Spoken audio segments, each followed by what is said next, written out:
So we've got a fetch, decode, execute in action at the moment inside CPU City.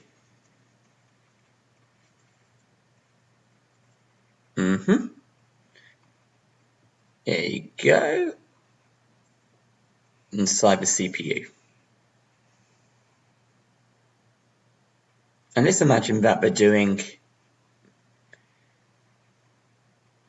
for a software program. You then have a door.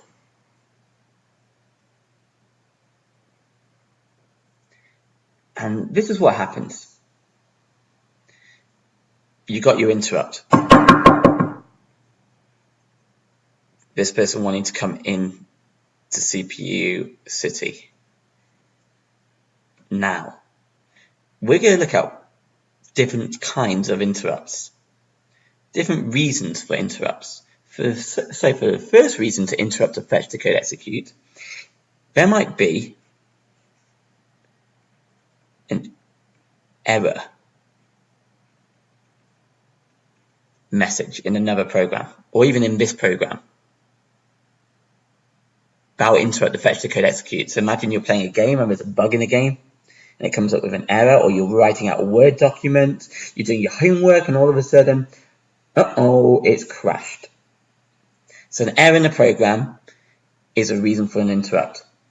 Another is a hardware fault. So imagine you've got, say, a printer, printing out a document, and there's a fault with the hardware. That will stop the fetch, decode, execute. Another is that there might be a need for some type of input. This is my computer keyboard.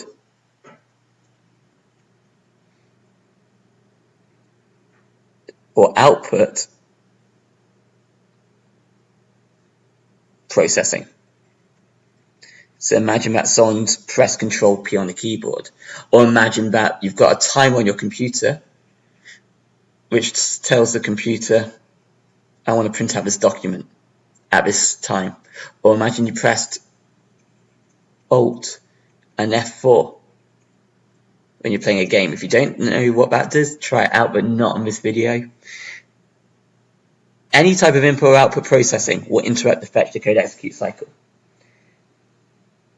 As will any other type of user interaction with a computer.